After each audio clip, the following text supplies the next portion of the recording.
Cancer का जो development है, जब सेल साइकिल पर कंट्रोल फेल होता है तब जाकर कैंसर का डेवलपमेंट होता है। कैंसर का जो डेवलपमेंट है या सेल्स का जो कैंसरस हो जाना है, वो सेल्स जब अपने सेल साइकिल पर कंट्रोल खो देता है, बहुत से कारण हैं, उनके वजह से कैंसर डेवलप होता है। सेल्स में ट्यूमर सेपरेशन जीन्स पाए जाते हैं। ये ट्यूमर सेपरेशन जीन्स जो होते हैं, ये ट्यूमर फॉर्मेशन को या कैंसर डेवलपमेंट को सप्रेस करते हैं। बॉडी के सेल्स हमेशा कुछ ऐसे केमिकल से या रेडिएशन से प्रभावित होते रहते हैं जिनसे उनका जेनेटिक मटेरियल या डीएनए जो है वो डैमेज होता रहता है। लेकिन उस डैमेज को सेल्स रिपेयर भी करते रहते हैं, जिससे वो डैमेज्ड डीएनए जो हैं वो डॉटर सेल्स को पास ऑन नहीं होने पाते हैं सेल डिवीजन के द्वारा। कुछ ट्यूमर सप्रेसर जीन्स हैं, और जो ये है आरबी प्रोटीन है, P53 प्रोटीन है, या एक जो डिजीज़ होती है एटी डिजीज़, जिसको कहते हैं एटेक्सिया टेलेंजियाक्टीजिया।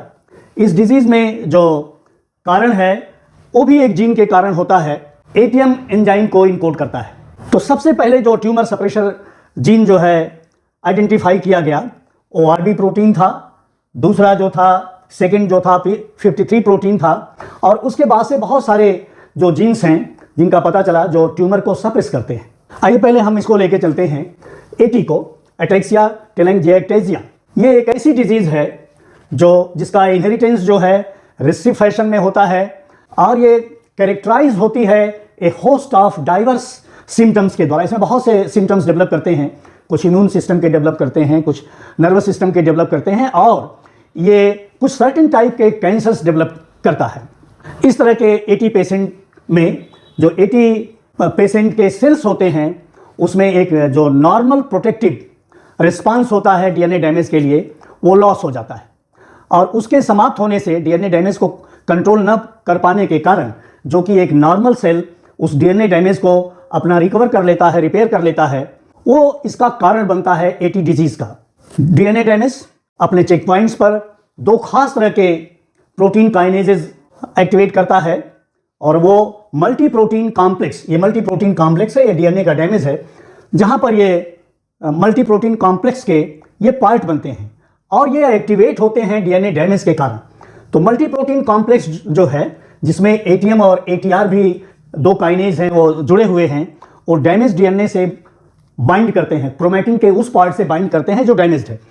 इसके बाद ये जो दोनों प्रोटीन काइनेजेस हैं वो डीएनए डैमेज जब तक रिपेयर न हो जाए सेल साइकिल को हाल्ट करते हैं, रिपेयर करते हैं, और अगर रिपेयर के लायक चीज़ें नहीं रहती हैं डीएनए डैमेज की, तब वो इन सेल्स को डायरेक्ट करते हैं कि ये अपने को सेल्फ समाप्त कर ले। लेकिन ये जो डिजीज़ है एटी डिजीज़, ये डेवलप होती है due to mutation in a gene, और वो जीन है जो म्यूटेट होता है जो एटीएम काइनेज को इनकोड करता है। तो जिन पेशेंट्स में रेडिएशन थेरेपी होती थी या जिनमें कुछ केमिकल्स दिए जाते थे कैंसर पेशेंट्स को, और ये जिन पेशेंट्स में ये रेसेसिव फैशन में इनहेरिट कर लिया जाता था, वो पेशेंट अपने प्रोटेक्टिव रिस्पांस को खो देते थे और उसमें एटी डेवलप करता था। तो एक तो कारण ये हो गया कि ट्यूमर सेपरेशर जो जीन्स होते हैं उनका जो इनहेरिटेंस होता है वो एक रेसेसिव फैशन में होता है। रेसेसिव फैशन में होने का मतलब कि किसी भी सेल में जीन की दो कॉपी होती है, यदि उसकी एक कॉपी डिफेक्टिव है तो दूसरी कॉपी सही है, तो वो उसका इनहेरिटेंस होगा, तब तक वो उसके प्रभाव को नहीं होने देगा। जो डोमिनेंट कैरेक्टर है वो उसका प्रभावित होगा। जैसे कि डीएनए का रिपेयर होना एक नॉर्मल प्रक्रिया है, वो होता रहेगा।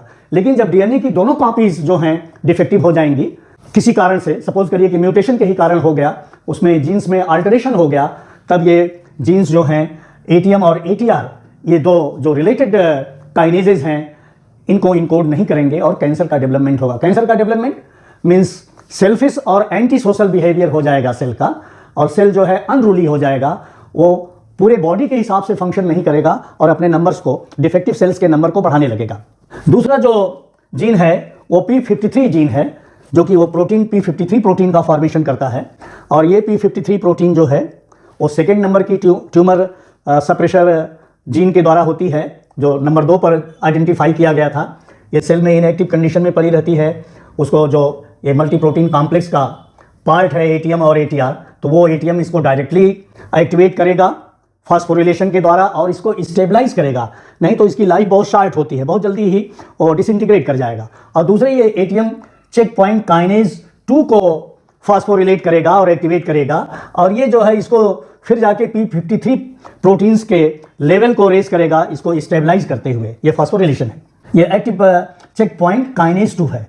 और ये फिर जो है P53 जो प्रोटीन है वो बिहेव करेगी एक ट्रांसक्रिप्शन फैक्टर की तरह से या रेगुलेटरी प्रोटीन की तरह से फंक्शन करेगी, और वो P21 जीन को रेगुलेट करेगी, या ट्रांसक्रिप्शन फैक्टर रहेगा तो वही बात हो गई, रेगुलेशन या ट्रांसक्रिप्शन फैक्टर। तो ये P21 जीन जो है इसका ट्रांसक्रिप्शन होगा न्यूक्लियस के अंदर। ट्रांसक्रिप्शन मतलब मैसेंजर आरएनए की कॉपी बनेगी, और वो मैसेंजर आरएनए फिर साइटोप्लाज्म में आके ट्रांसलेशन करेगा और प्रोटीन का फॉर्मेशन करेगा। तो ये जो P21 प्रोटीन बनेगी, ये सेल साइकिल को गवर्न करने वाला जो CDK है, एक काइनेज है जो कि कैटालिटिक फंक्शन करता है, और ये साइक्लिन जो कि इसको असिस्ट करती है, ये रेगुलेटरी प्रोटीन की तरह से फंक्शन करती है। इन दोनों के जो कॉम्प्लेक्स बनेंगे उनको वो इनहिबिट कर देगी, इसको जाम कर देगी, तो ये फंक्शन नहीं करने पाएगा ये कॉम्प्लेक्स, तो सेल साइकिल जो है हाल्ट हो जाएगी, प्रोग्रेशन सेल साइकिल का रुक जाएगा। जो सबसे पहले ट्यूमर सप्रेशन जीन जो पहले आइडेंटिफाई हुआ वो प्रोटीन है RB प्रोटीन। और ये RB प्रोटीन आप जानते हैं कि ये एक हमेशा जो सेल ग्रोथ फैक्टर्स हैं वो RB प्रोटीन के थ्रू फंक्शन करते हैं। ये एक रिसेप्टर है, सेल ग्रोथ फैक्टर रिसेप्टर, और ये RB प्रोटीन है, और ये ट्रांसक्रिप्शन फैक्टर है E2F फैमिली का। इसको ये एसोसिएट किए रखता है, बांधे रखता है अपने साथ, इसको रिलीज नहीं होने देता है। और वो तब की कंडीशन है कि ये इनएक्टिव रहेगा RB प्रोटीन जब ये अंडर फास्फोरिलेटेड होगा या डीफास्फोरिलेटेड होगा, और G0 जिसमें रेस्टिंग फेज में सेल कभी कभी चले जाते हैं, या G1 फेज में रहेगा, उस दौरान इसका अंडर फास्फोरिलेशन होगा या डीफास्फोरिलेटेड रहेगा, तब ये जाके प्रोटीन जो है एक्टिव रहेगी। और एक्टिव रहेगी तो इसको इनक्लोज करेगी, बाइंडिंग करेगी। इस RB प्रोटीन को पॉकेट प्रोटीन भी कहते हैं। पॉकेट में जैसे हम रख लेते हैं, उसको निकलने नहीं देते हैं चीज़ों को, तो इसमें पॉकेट्स होते हैं, और ये इंपॉर्टेंट सेल के रेगुलेटरी प्रोटीन्स को उस पॉकेट में इनक्लोज करता है, और उनको तब तक नहीं रिलीज करता है जब तक कि ये RB प्रोटीन इनएक्टिव ना हो जाए। और RB प्रोटीन इनएक्टिव कब होगा? जब ये RB प्रोटीन का फास्फोरिलेशन होगा। देखिए ये फास्फोरिलेशन हो गया, जब इस प्रोटीन का फास्फोरिलेशन हो जाएगा तब ये जो ट्रांसक्रिप्शन फैक्टर है E2F फैमिली का, वो जो है रिलीज हो जाएगा, डिसोसिएट हो जाएगा। तब ये DNA से बाइंड करेगा और जीन रेगुलेटरी रीजन में, और ये जो जीन है उसको ये रेगुलेट करेगा। तो इस जीन का जो है वो ट्रांसक्रिप्शन होगा, mRNA फॉर्मेशन होगा, फिर उसका ट्रांसलेशन होगा, प्रोटीन्स बनेगी, और वो प्रोटीन्स बनेगी जो सेल साइकिल के प्रोग्रेशन में हेल्पफुल होंगी, जो सेल साइकिल के प्रोग्रेशन के लिए जरूरी होंगी। तो इसका जो फास्फोरिलेशन है उसके द्वारा इनका इनएक्टिवेशन हो जाएगा, और जब कोई ग्रोथ फैक्टर जब इस रिसेप्टर से बाइंड करेगा तब ये रिसेप्टर जो है एक्टिवेट हो जाएगा। बिना ग्रोथ फैक्टर के बाइंडिंग के ये रिसेप्टर एक्टिवेट नहीं होता है। तो ग्रोथ फैक्टर के बाइंडिंग से, और बाइंडिंग कब होगी? जब ऑर्गेनिजम्स को ज़रूरत होती है कि हम अपनी ग्रोथ करें, या कोई सेल डैमेज हो गया है तो डैमेज सेल को रिप्लेस करने के लिए दो ही कंडीशन है कि सेल का डिवीजन होगा। तो इन दोनों कंडीशन में ग्रोथ फैक्टर रिलीज होगा। जैसे आपको कहीं इंजरी होगी तो ब्लड यूज करेगा, और उसमें ब्लड में प्लेटलेट्स पाए जाएंगे, और वो ब्लड के प्लेटलेट्स जो हैं ग्रोथ फैक्टर रिलीज करते हैं, जिनको कहा जाएगा प्लेटलेट डिराइव्ड ग्रोथ फैक्टर। और ये ग्रोथ फैक्टर इस प्लाज्मा मेम्ब्रेन में जो रिसेप्टर होगा उससे बाइंड करेंगे, इस रिसेप्टर को एक्टिवेट करेंगे, तो बाइंडिंग से एक्टिवेशन होगा, और फिर सिग्नलिंग पाथवे के द्वारा ये सेल के अंदर वो एक्टिवेट करेंगे उस जीन को जो प्रोटीन की सिंथेसिस करे और सेल का प्रोलिफरेशन हो जाए। डैमेज्ड या ग्रोथ के लिए जो चीज़ जरूरी है जिन सेल्स की, वो जल्दी जल्दी सेल्स जो हैं डिवाइड होकर बनने लगे। ये एक सिग्नलिंग पाथवे का MAP काइनेज कैस्केड है। ये एक ग्रोथ फैक्टर है, और ये ग्रोथ फैक्टर रिसेप्टर है, ये प्लाज्मा मेम्ब्रेन है। तो ग्रोथ फैक्टर से जब बाइंडिंग होगी तो इनका एक्टिवेशन हो जाएगा। और एक RAS प्रोटीन होती है जो इसके साथ बाइंड करेगी, और MAP काइनेज कैस्केड जो है फंक्शन करेगा। उस कैस्केड में बहुत सी प्रोटीन्स होंगी, तो वो प्रोटीन्स जो हैं सिग्नल ट्रांसडक्शन करेंगे। सिग्नल ट्रांसडक्शन क्या हो गया? जो ये मैसेज आएगा ग्रोथ फैक्टर का, उसको एक स्टेप से दूसरे स्टेप को जो मैसेज जाएगा वो सिग्नल ट्रांसडक्शन पाथवे होगा, और वो इन प्रोटीन्स के द्वारा होगा। ये प्रोटीन्स जो हैं अंत में आएगी MAP, या जिसको ERK भी कहेंगे, ये फास्फोरिलेटेड रहेगा, और रिस्पांस प्रोटीन्स को ये एक्टिवेट करेगा। और रिस्पांस प्रोटीन्स जब एक्टिवेट होंगी तब वो जाके इस आरबी प्रोटीन को एक्टिवेट करेगा और ये E2F family of transcription factor को ये बाइंड रखेगा और इसके फास्फोरिलेशन या डीफास्फोरिलेशन से, जब डीफास्फोरिलेशन रहेगा या अंडर फास्फोरिलेशन रहेगा तब ये आरबी प्रोटीन एक्टिव रहेगी और ये ट्रांसक्रिप्शन नहीं होने देगी, और जब ये फास्फोरिलेट हो जाएगी तब ये आरबी प्रोटीन इनएक्टिव हो जाएगी और ये इस ट्रांसक्रिप्शन फैक्टर को रिलीज करेगी। ये डीएनए में जीन से जाके अटैच होगा और डीएनए के उस जीन का ट्रांसक्रिप्शन कराएगा जो उन प्रोटीन्स का फॉर्मेशन करेगा जो सेल साइकिल प्रोग्रेशन के लिए जरूरी हैं। तो इस तरह से ये ग्रोथ फैक्टर्स जो हैं सेल साइकिल को बढ़ाने में हेल्पफुल होते हैं। ये आरबी प्रोटीन सबसे पहले rare early childhood eye tumour में आइडेंटिफाई हुए और उस आई ट्यूमर को कहा जाता है रेटिनोब्लास्टोमा। रेटिनोब्लास्टोमा का काज जो है, जो जीन है ट्यूमर सप्रेशर जीन, उसमें जब तक एक कॉपी है, जब तक दोनों कॉपीज डैमेज नहीं है या म्यूटेटेड नहीं है तब तक तो वो नॉर्मल फंक्शन करेगा, लेकिन जब दोनों कॉपीज उसकी जो हैं डिफेक्टिव हो जाएंगी तब जाके वो कैंसरस फिनोटाइप डेवलप करेगा। तो कैंसरस फिनोटाइप डेवलप होने के लिए जिन भी कैरेक्टर्स का रेसेसिव इनहेरिटेंस है, ये जरूरी है कि उस जीन की दोनों कॉपीज म्यूटेट हो जाएं या डिफेक्टिव हो जाएं, और तभी जाके तो जब अर्ली चाइल्डहुड में रेटिना का डेवलपमेंट होता है और एक कॉपी डिफेक्टिव है और एक नॉर्मल है, तो समय के हिसाब से जब डिवीजन होते रहते हैं, अगर जीन की दूसरी कॉपी भी किसी कारण से डिफेक्टिव हो जाए या इनएक्टिवेट हो जाएगी तब वो रेटिनोब्लास्टोमा डेवलप करेगा। सबसे पहले ये आई के रेटिना में डिस्कवर हुआ था, लेकिन उसके बाद ये पता चला कि ये बॉडी के और भी टिश्यूज में और भी ऑर्गन्स में ये जो है कैंसर काज करने का एक कारण बनता है। आइए अब हम इधर की तरफ ध्यान दें। ये ऑन्कोजीन क्या है? ऑन्कोजीन वो जीन होगा जो किसी एक नॉर्मल सेल में इंट्रोड्यूस कर दिया जाए तो उस सेल को ये कैंसरस बना दे, वो होगा ऑन्कोजीन। अब दूसरी बारी आती है प्रोटोऑन्कोजीन्स की। प्रोटोऑन्कोजीन्स ये नॉर्मल सेलुलर जीन्स होते हैं, लेकिन ये ऑन्कोजेनिक हो सकते हैं कब? जब इन जीन्स का म्यूटेशन हो जाएगा। और ये प्रोटोऑन्कोजीन्स जो हैं अक्सर ग्रोथ फैक्टर्स सिग्नलिंग से रिलेटेड होते हैं। प्रोटोऑन्कोजीन्स दो तरह से फंक्शन करेगा।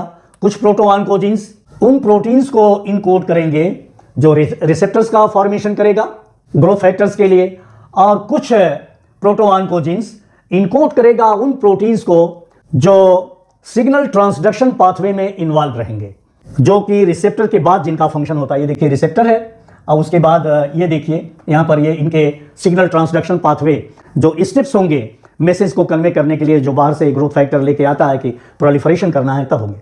लेकिन जब रिसेप्टर जो है म्यूटेट हो जाएगा और रिसेप्टर में म्यूटेशन के कारण वो म्यूटेशन ऐसा हो जाए कि वो रिसेप्टर्स जो हैं परमानेंटली एक्टिवेट हो जाए म्यूटेशन के कारण, तो परमानेंटली एक्टिवेट हो जाने के कारण इन ग्रोथ फैक्टर्स के बिना भी ये जो है मैसेज को पास करते रहेंगे। जैसे हम अपने घर की लाइट को स्विच ऑन कर देते हैं और ऑन रहती है तो बराबर ऑन रहती है जब तक उसको ऑफ न किया जाए। तो इसमें जो ये रिसेप्टर्स हैं यदि म्यूटेट हो जाएंगे और परमानेंटली ऑन रहेंगे, तो परमानेंटली ऑन रहने का मतलब सिग्नल ट्रांसडक्शन होता रहेगा और सेल का डिवीजन होता रहेगा। बॉडी को नहीं भी जरूरत है फिर भी सेल डिवाइड करेगा और सेल डिवाइड करके वो कैंसरस हो जाएगा, कैंसर का डेवलपमेंट हो जाएगा। तो प्रोटोऑन्कोजीन्स भी कैंसर डेवलपमेंट में सहायक हो जाते हैं।